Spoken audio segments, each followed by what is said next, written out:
Welcome everyone to another edition of LearnAnalytics. Today we have a great, awesome guest with us, Harry. He currently works as an analytics manager at Spotify and have also spent a couple years as a lead analytics at Johnson & Johnson. And before that, he was working in consulting at Ernst & Young.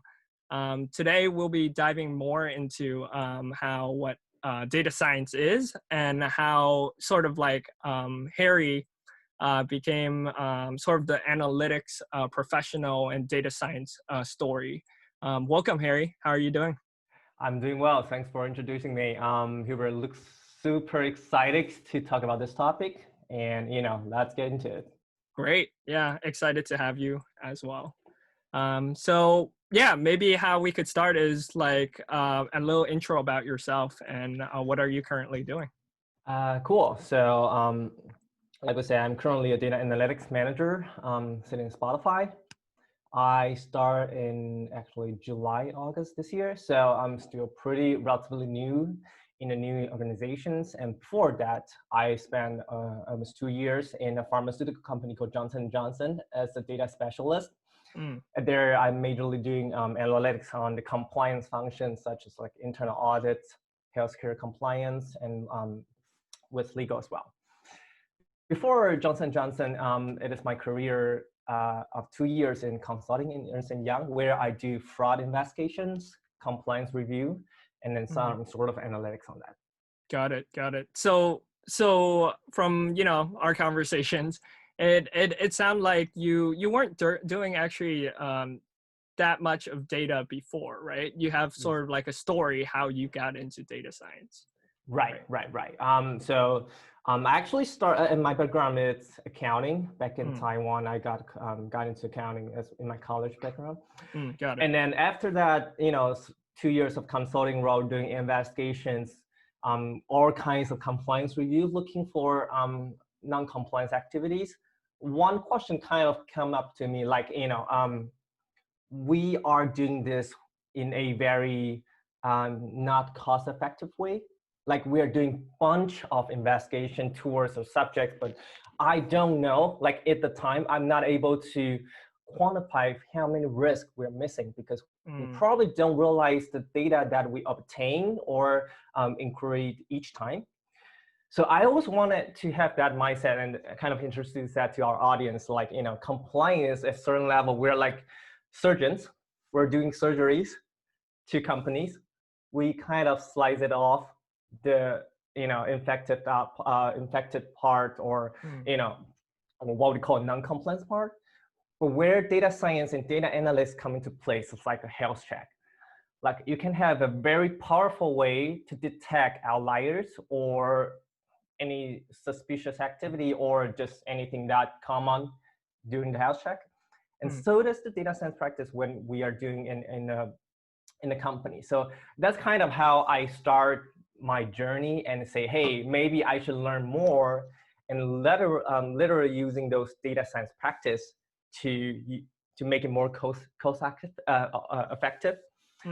When I start to do that, I kind of grabbing more kinds of resource to make sure this proof of concept really works. And I started a couple of side projects when I was in J&J, and then it did.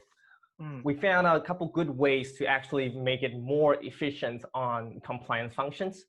And we literally just use it on not just like surgery, but more like healthcare. So like, we can review the entire population of the organizations. We can review the entire transactions, not just the traditional audit or investigative ways where we just pick the samples, or we target very limited transactions due to our resourcing. Got it. So it sounds like the analytics or data science component is targeting sort of like the compliance, right, realm. Yes. Of things, right? When you talk about compliance, maybe it's good to introduce to various folks. Yeah, like sure. How would you define that compliance? Cool. What that looks like? Right. usually the companies in the US, we have very strict compliance regulations or Mm, let's say rule book.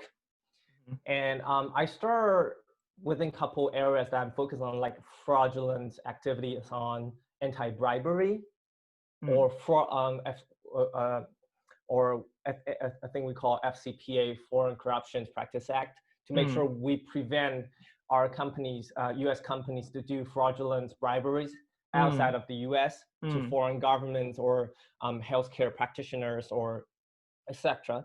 mm, Um, we also have a couple of other compliance areas where we look for assets misappropriations.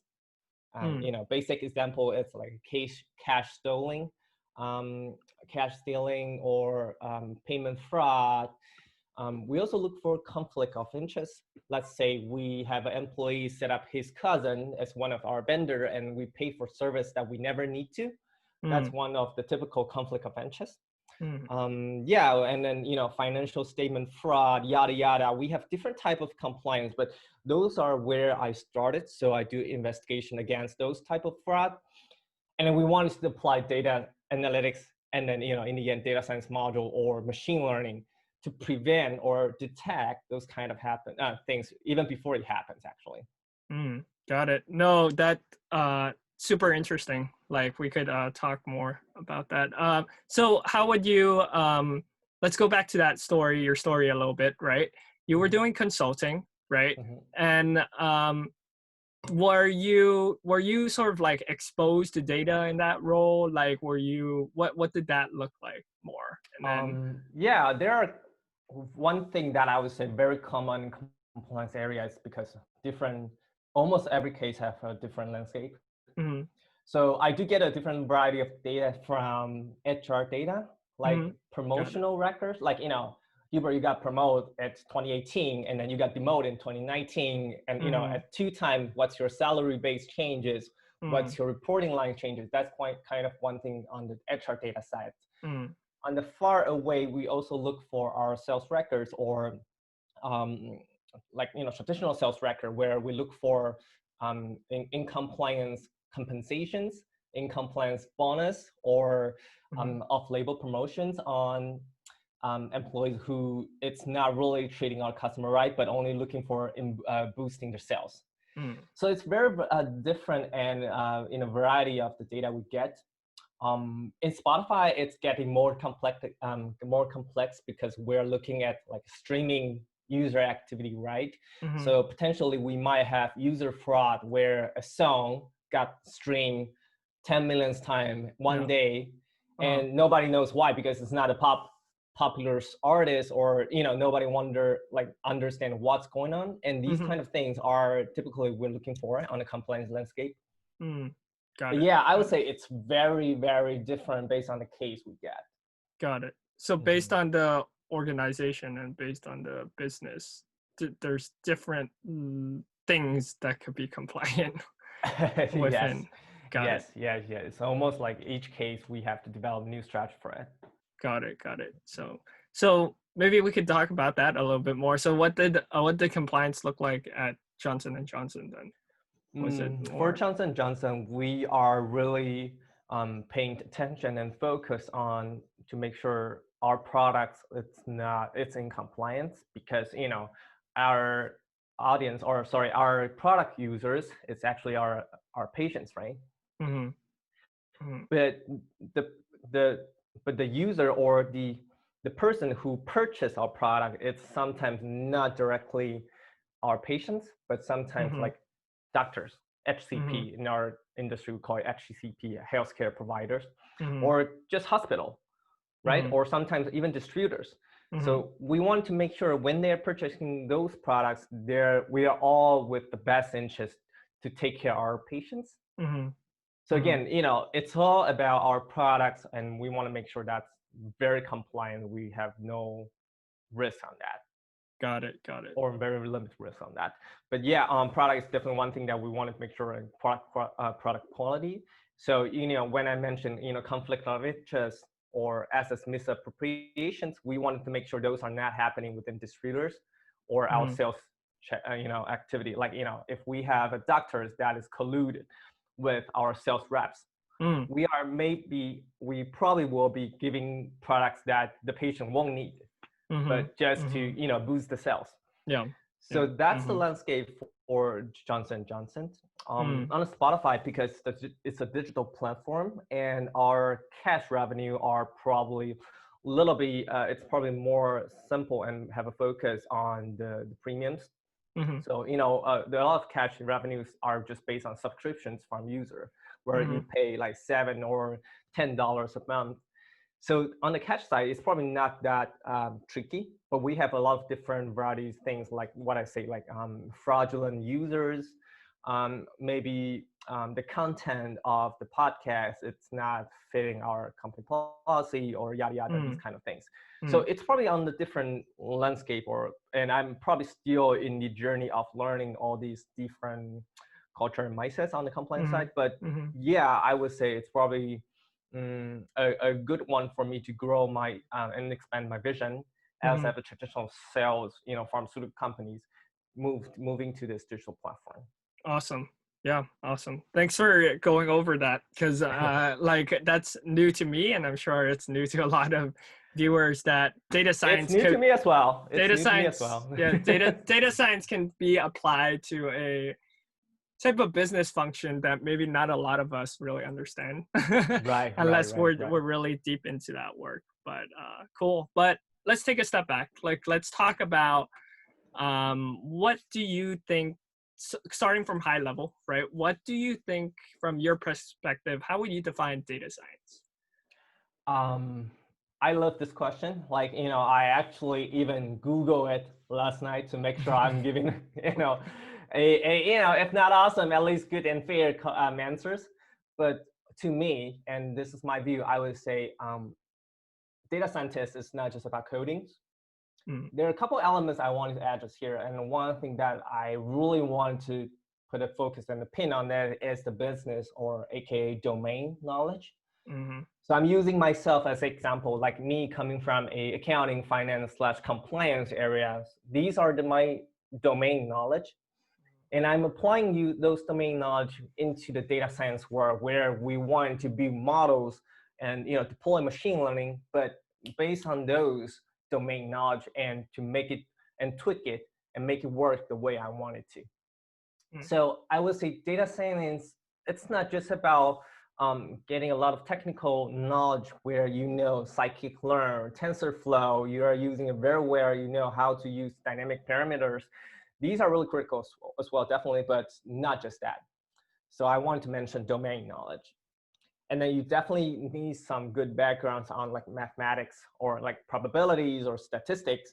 These are good ones, but you can definitely get in and get into sort of a refreshment when you need those. So definitely these are really critical backgrounds as well. And then in the end, I also wanted to talk about the communications. mm, So a lot of times I'm seeing a disconnection between the data science team and then the business team, where mm, the insight is generated, the insight is collected, the insight is proved in an experiment, mm-hmm, but it's not communicated to the business that well.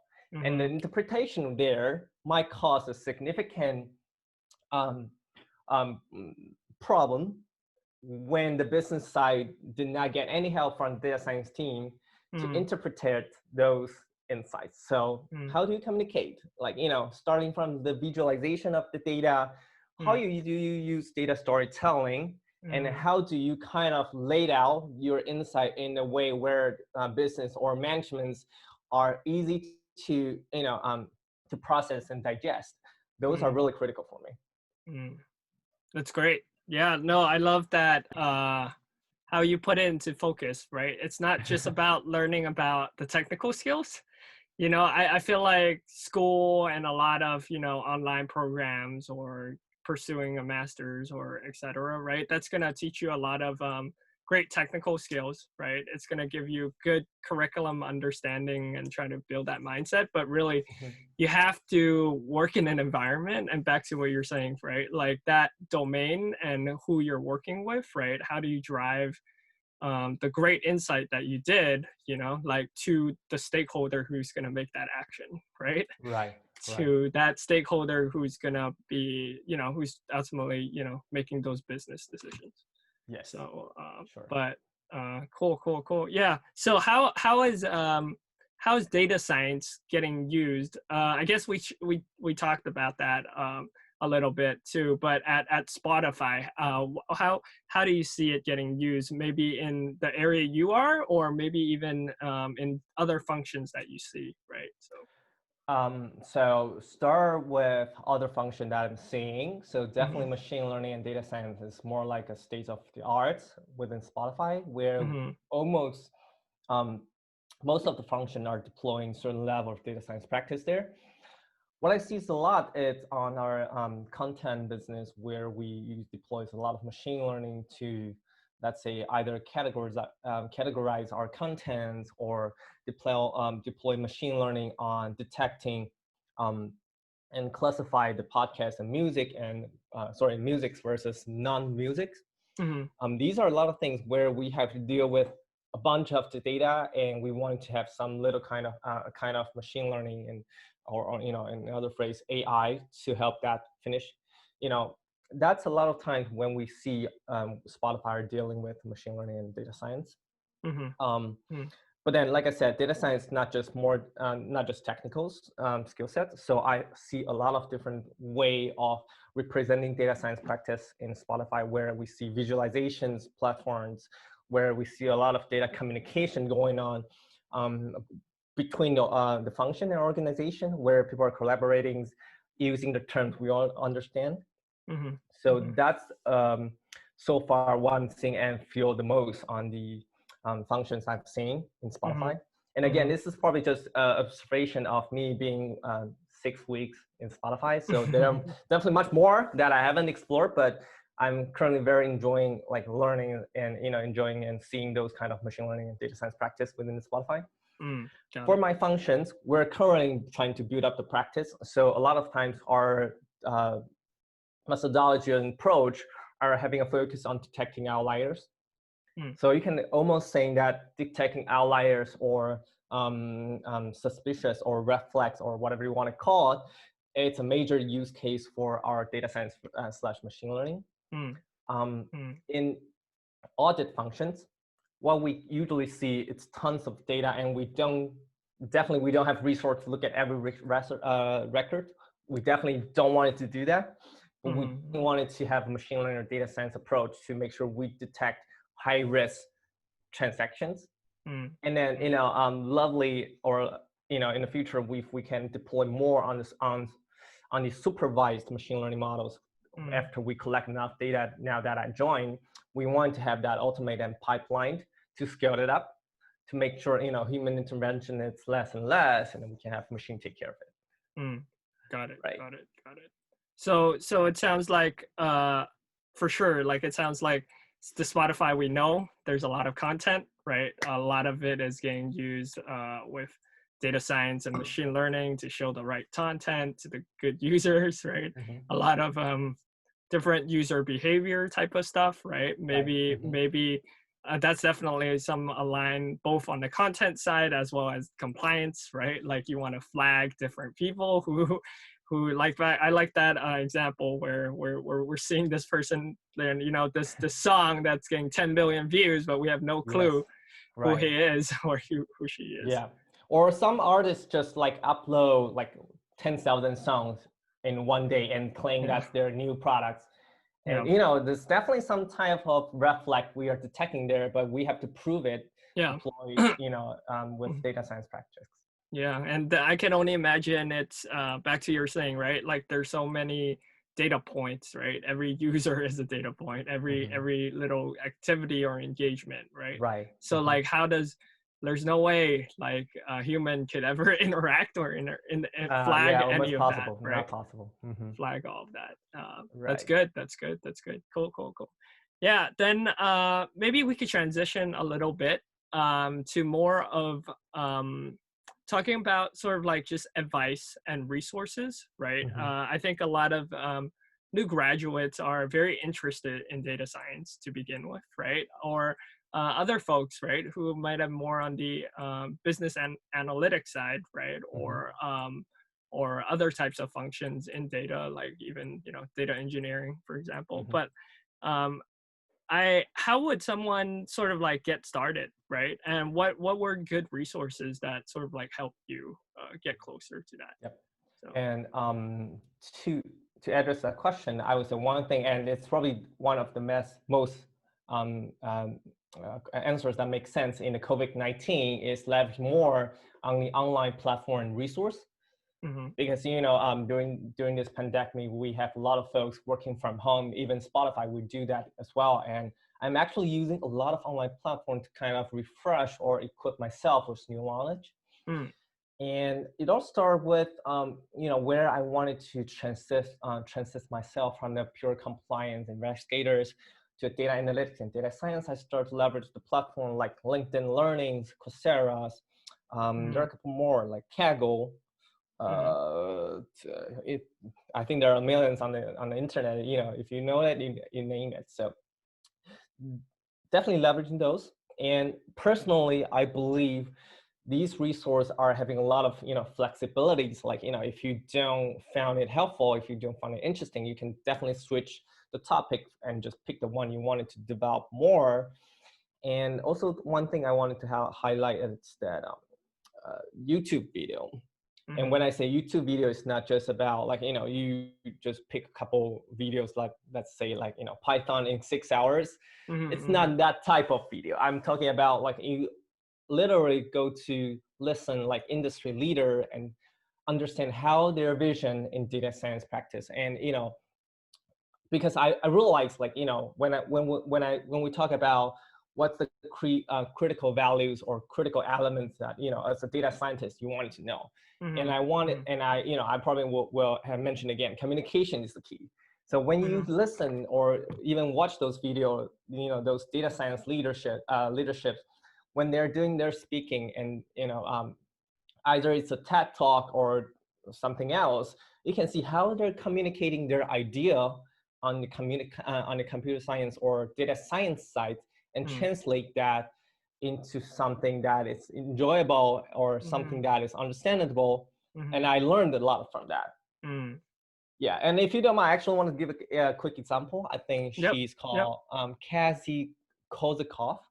Mm. She's a chief Google machine learning uh, scientist, I believe. Got it. And she, based on what I'm understanding, she did a lot of TED Talks through YouTube, and you can see all kinds of, I don't know, it's either metaphor or stories from data science, and you definitely wanted to listen to those and kind of digest and process that into your own knowledge. Mm-hmm. Mm-hmm. That's one thing I definitely welcome, especially like the metaphor, her saying like, machine learning is like a microwave where within the next 10 years people should all know how to use it, machine Mm-hmm. learning, Mm-hmm. but you don't need to know how to build it. Mm-hmm. Like data science, we are running a restaurant, so we definitely need to know the equipment like microwave, what we're using, but Mm-hmm. we don't need to build one microwave just for our restaurant. Mm-hmm. So how Mm-hmm. do we test our microwave? By experience. We put in Mm-hmm. different variety of ingredient and see how the Mm-hmm. output it is. Like if you put in water, it becomes hot waters. Mm-hmm. And typically that's probably a good result. And you Mm-hmm. repeat that kind of thing. So Mm-hmm. again, I believe this is something, on the communication side where you can learn a lot Yeah. just through those leadership talks. Yeah. Yeah.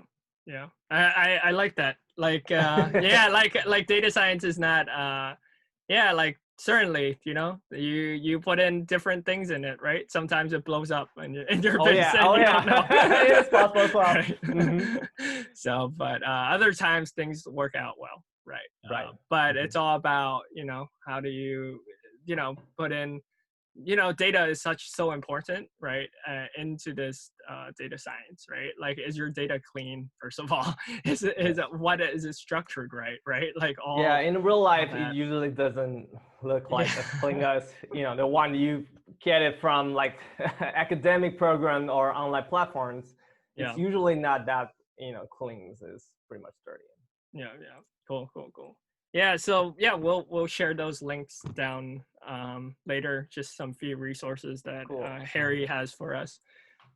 But like from that angle, what did you? I guess this is an interesting question. I just thought sort of like would pick your brain about is like like you might have had like sort of a data science concept, right, more earlier, right, that might be in your vision, right? And a lot of probably new graduates believe data science looks like this, right? But like, how did you sort of like, do you still have the same perspective, like given you've gone through more working experience or industry, right? Or have you sort of have a sort of different view on it now, I guess? Yeah. Um, yes, so I would say with every refreshment on my knowledge when I get closer and closer to data science, definitely there are, victories and losses. Mm, Like, we can spend a lot of times trying to develop a model and say, hey, this model have really good, positions, but then the recall rate is just not, not acceptable. We're not deploying this because if we're using this, we probably will say every single transaction is a red flag. Like, it's just not happening. It's not working. And then we start to realize, okay, I have this vision and I probably have to tweak it now that we're getting to more detail and more closer to the data itself. So to your question, yes, I do have a lot of times, like, we're trying different routes and mm, test it and having experiments on it. But the general goal of me using data science within finance compliance and legal aspect, it has not been changed. I still believe we have a lot of potential in here, mm, especially when you see like machine learning, people are easily tying them into, hey, that's a marketing, approach. That's a streaming recommendation, like, recommend you music or movies or shows, Netflix or private, whatever. But on the business side, I think there are a lot of potentials to grow that practice to help like these kind of core functions like internal audits, HR, legal. mm, We probably mm. wouldn't have as much of resource in the past, but now that the machine learning is growing really fast, I think it's really good time to invest time to developing here. So that's actually what I am doing. I'm trying to build out a team with more data science focused folks in the internal audit and help us to make the practice happening and growing the business. Got it. Got it. Great. Great. Great. Yeah. That when you were talking about that, that led to me thinking a different question. I think this one would be more interesting, right? I know your current role is more of like trying to lead and develop, these teams, right? Or lead in more of a strategic type of way, right? And especially coming from that angle, though, like I would be interested in like when you hire data scientists, right? What like I think you mentioned some of the skill sets you're looking for, but like um what stands out, like if I were someone that has some little experience, right, or a person who has more experience, right, like on just like a hiring type of realm, right, what makes that makes you want to hire this person and have this person on my team, that type of thing. And so, yeah, my view, and I really hope this is also Spotify's view as well, Mm, is that we're looking for data passion folks, mm, where you have a passion on doing data works. mm, Because, data scientists, maybe it sounds like sexy 3 years ago, but then you realize a lot of times you're doing data pre-processing, you're doing data blending and tweaking, and not really mm, getting to the point where you see the insights just popping up mm, like like an Oreo sprinkle or whatever. But yeah, the point is like you have to be passionate about these kind of work. mm, And again, technical skill sets is definitely critical, but I do believe like, the company that I've stayed with, like, J&J, E&Y, or Spotify, we all have really good and resourceful platform to help you to equip those technical mm, skill sets. Let's say mm, Python. We have really good boot camp. We have really awesome materials online, and we have like channels where you can almost ask questions like 24/7. mm, So these are the resource that we definitely have, and it's really plenty. But the mm, passion, or let's say, or patience, mm, on your personality is definitely required, because you will not, I would pretty much guarantee that you will not get to the sexy data science part within your first mm, 3 months, because you mm, do a lot of data pre-processing, you're trying to build models, a lot of time your model doesn't work, and you have to mm, do that over and over. So that's one thing I definitely wanted to look for. So that kind of characters will stand out. Communications, domain knowledge, it's also what I'm looking for. So, I'm trying to building the practice within the compliance and internal audit area. So if you have these kind of background, definitely A plus. And communication, because we're trying to build up that practice, you definitely have to talk to different stakeholders. Like I literally just speak to different variety data science teams that is outside of internal audit, trying to build that connection to our groups. And these are the things we have to do like almost every day. So communication is definitely key. Got it. Yeah, that's great insight, and I'm sure a lot of viewers were thinking about that one there too. Yeah, so maybe just to sort of like close it up, this is just sort of like last words of wisdom almost, right? What for someone who's looking for a role into breaking into data science, right, or looking to transition into data science, like what's sort of like their last one word of advice you have for them? Invest your time. So when I was in compliance, working as a compliance or investigations specialist, I do not expect I can learn those kind of knowledge just based on my job, because my job is doing interviews, we do investigations. So I invest almost extra 4 hours a day to kind of equip new stuff, refresh myself, getting to data science, trying to transit my mind, switch on to the machine learning area. These are the investment I have to do, and definitely wanted to encourage you guys to do such things, because if you don't invest enough of time, in the end, you just become someone who is interested in data science, but not really able to transit your role and career into data science. But definitely wanted to invest those time. And you can do everything that we mentioned like above in today's interview, like, just go for an interview on the YouTube, maybe some industry leader talk about data science, maybe some online platform, literally pick up a language or a skill set, kind of dried up to your level, and kind of learn machine learning, data science kind of things. And also you could just talk to people, like network based on your LinkedIn network, talk to someone who is already working in the data science and get insight from them. I think those are really critical, and definitely encourage you to literally carve out time, like 4 or maybe not 4 hours, maybe 1 hour a day, 2 hours a day, but literally spend those time and invest those time in yourself. Got it. Yeah, that's great stuff. All great stuff.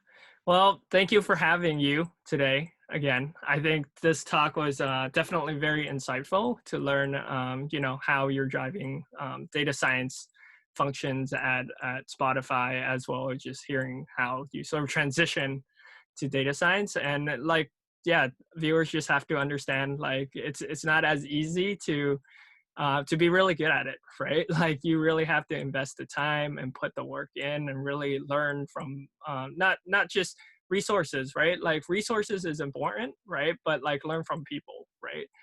Connect with people and really talk to them. So yes. yeah, thank you. All Thanks. right, thank you. It's awesome having you today. So appreciate it. I'm so excited about this. yeah. All right. I'll catch you later. All right. Take care. Bye-bye.